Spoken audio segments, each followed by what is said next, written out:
안녕하세요, 핑플릭스입니다. 오늘 파이어족에 대해 얘기해 볼 건데요. 제가 처음에 파이어족이란 말 들었을 때는 파이어 그냥 불태우고 가는 인생? 뭐 이런 건지 알았어요. 욜로족. 그냥 마음껏 쓰자. 그냥 인생 뭐 있어? 미래에 대한 고민 없어? 뭐 이런 건지 알았는데 파이어족의 약자는 Financial Independence Retire Early라고 이제 일찍 은퇴하는 거예요. 은퇴를 빨리 해서 경제적으로 이제 자유를 이루는 걸 말해요. 그러니까 이거죠. 무조건 저축 파이어족. 그러니까 정반대의 개념이었어요. 제가 아는 거랑.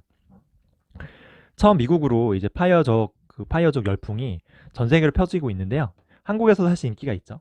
저도 사실 파이어족이에요.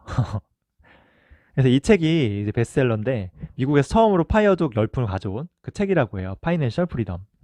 책 표지를 보시면은 뭐 경제적 자유를 이루는 부의 공식이란 말도 있고요. 그래서 파이어족을 위한 단 한 권의 바이블 그리고 뭐 원하는 삶을 사는 법 모든 게 있다고 하는데 그래서 거창한 말들로 이렇게 포장되어 있지만 실제로 안타깝게도 그런 공식이나 플랜은 사실 없어요.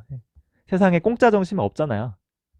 결국 파이어족이 되는 길은 독하게 아끼고요.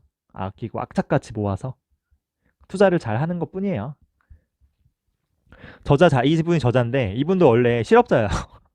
실업자에 땡돈 한 푼 없던 그런 사람인데 몇 년 만에 갑자기 이제 돈 부자가 되고 경제적 자유를 얻을 수 있었던 거는 사실 이 블로그와 책 수입 때문이에요. 어떻게 보면 좀 아이러니하죠. 마치 부자가 되고 싶어서 스터디 모임을 찾지만 결국 그 스터디 모임 회장만 돈을 벌어주는 좀 아이러니한 상황이랄까요? 하지만 물론 이 책이 제가 공감 가는 내용도 좀 많았어요. 그래서 그 내용을 좀 정리해 드릴까 해요. 첫 번째는 은퇴 후에 은퇴 후 생활비를 계산하는 법이에요.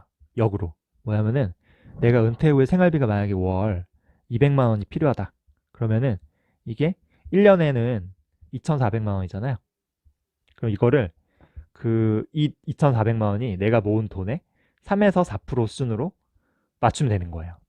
자산 배분을 잘해서 이 3, 4% 수익이 나면은 이 수익 난 것만 뺐으면 생활비로 이 총 자산을 주지 않는다는 개념이에요. 예를 들면 이 2,400만 원이 3, 4%가 되게 하려면 3.5%라고 계산해 보면요. 약 6억 8천이 나오죠. 6억 8천에 3.5%가 2,400만 원이잖아요. 6억 8천을 모으면 3.5%씩 수익을 내면 이제 그 월 200만 원을 쓸 수 있다는 거죠. 근데 3.5%좀 세니까 만약에 3%로 계산하면은 8억이 나오죠. 8억. 현실성이 좀 있게 들리시는가요? 여기서 핵심은 이 8억이 그냥 8억이 아니에요.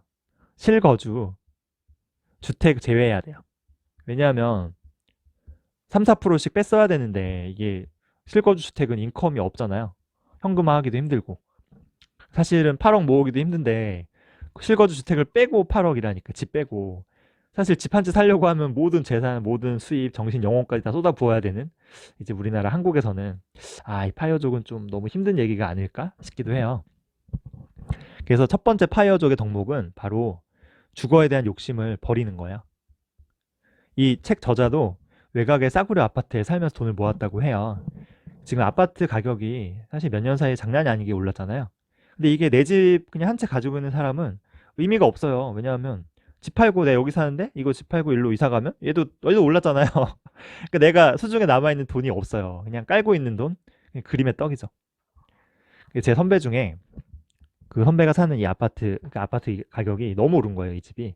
너무 올라서 이거를 선배는 이제 지방으로 가고 싶어요. 너무 가격이 올랐으니까 이거 팔고 지방 가서 그 돈으로 좀 유유적적 살고 싶어 하는 거예요.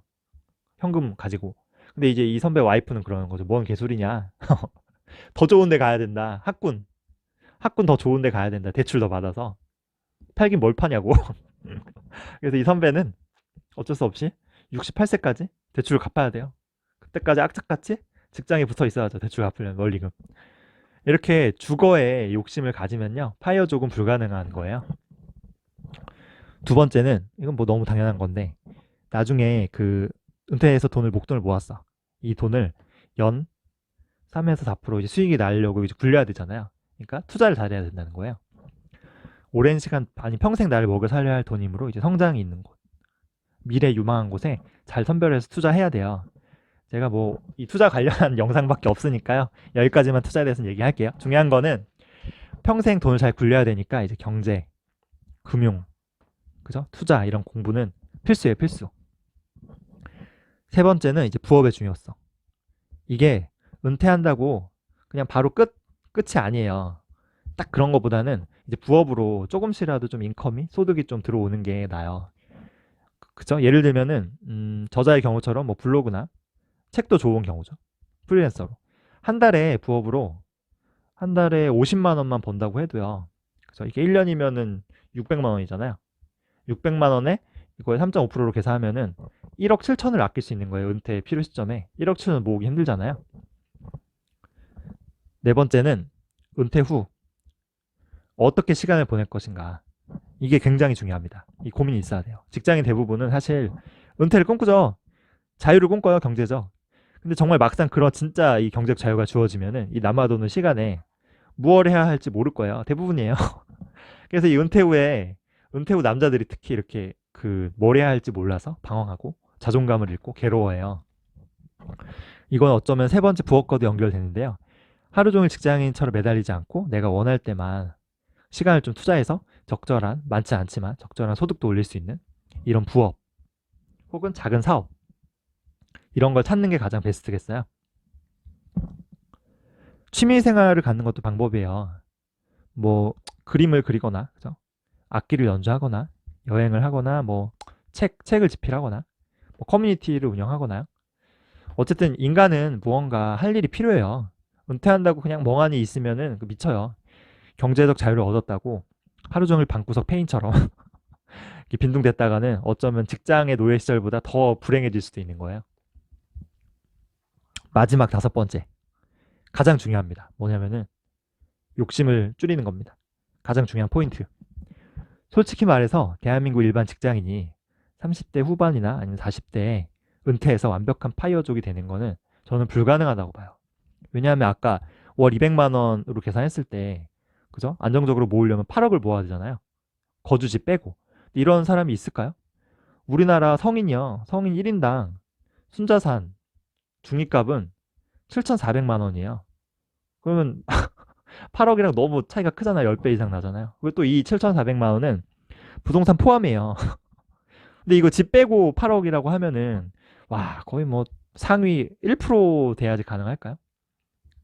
근데 이제 그렇지 않아도 되는 방법이 있어. 뭐냐면은 욕심을 버리면 됩니다. 욕심을 버리고 월 200이 아닌, 그죠? 월 한 150만 원으로 할 수 있다고 하면은, 그죠? 그럼 은퇴 시점에 필요한 돈은 6억으로 줄어들어요. 2억 줄였죠, 벌써. 여기서 이제 알바나 부업을 통해서 내가 한 100만 원 정도는 그러니까 50만 원 정도 벌고, 그럼 100만 원 줄어들죠. 필요한 돈을 100만 원만 있으면 살 수 있다고 가정하면은 필요한 돈은 4억으로 줄어드는 거예요. 그래서 이건 투자 수익 3% 가정인데, 이거를 조금 더 투자 열심히 해서 4%를 올렸다. 그러면 필요한 돈은 4억이 아니고 3억이 되죠. 이렇게 욕심을 버리고요. 투자 수익을 1%만 올려도, 그죠?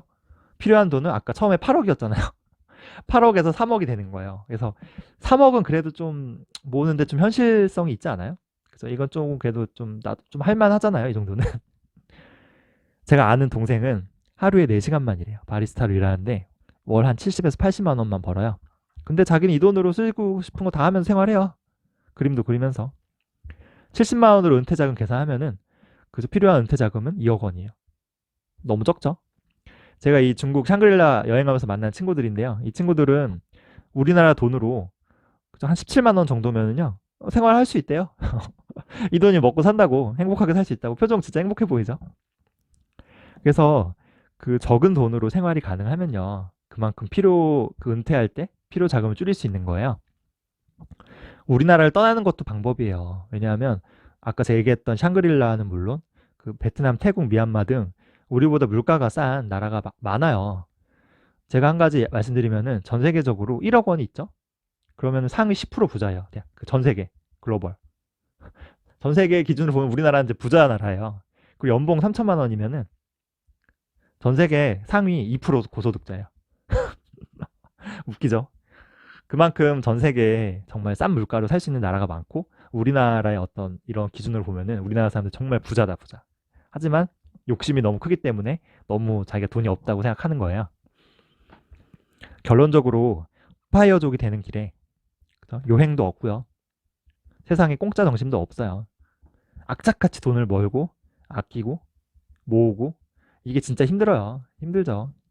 진짜 독하게 마음 먹고 해야 되고요. 이렇게 독하게 마음 먹고 돈을 모아도 이제 투자를 좀 잘 해야 되고요. 투자를 잘한 것만으로도 부족해요. 이후에도 알바도 해야 되고요. 부업도 해야 되고요. 부족한 수익을 보충해야 되고 무엇보다 자기가 택한 길이잖아요. 파이어족은. 그렇기 때문에 욕심을 줄여야 돼요. 욕심을 줄여야 이제 가능할 수 있어요. 그래서 어떤 좋은 집, 정말 좋은 집에 살고 좋은 차 타고 막 명품 막 사고요. 폼나는 해외여행 하고요. 이런 것들을 다 즐기면서 정말 파이어족이 되는 거는 불가능해요. 저는 불가능하다고 봐요. 무언가를 얻으려면 무언가 포기해야 되는 게 인생이에요. 그래서 빠른 은퇴와 자유를 얻기 위해서라면은 이런 것들을 좀 포기할 줄 알아야 된다. 어쩌면 파이어족은 돈을 벌고 은퇴해서 정말 남들이 부러워할 정말 호화로운, 화려한 삶을 사는 그런 사람들이 저는 아닌 것 같아요.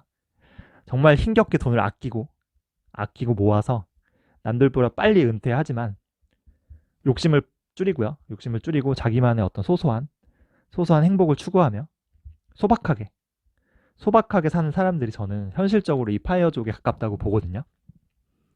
사실은 제가 그래요. 제가 그런 파이어족입니다. 제 책을 요약하자면 1번, 그 월 필요 생활비로 이제 은퇴 시점에 그 모아야 될 모을 돈 계산을 역으로 한번 해볼 수 있다. 그리고 투자 공부는 당연히 필수죠. 그리고 은퇴 후 이제 부업이나 작은 사업에 대해서도 좀 고민을 해야 되고요. 은퇴 후에 그 남는 시간을 어떻게 보낼 것인가, 어떻게 시간을 보낼 것인가, 이것도 중요하고요. 마지막 가장 큰 거는 욕심을 줄여야 된다. 준비한 내용 여기까지고요. 계속 좋은 영상 만들어서 올리도록 할게요. 좋아요와 구독 많이 눌러주세요.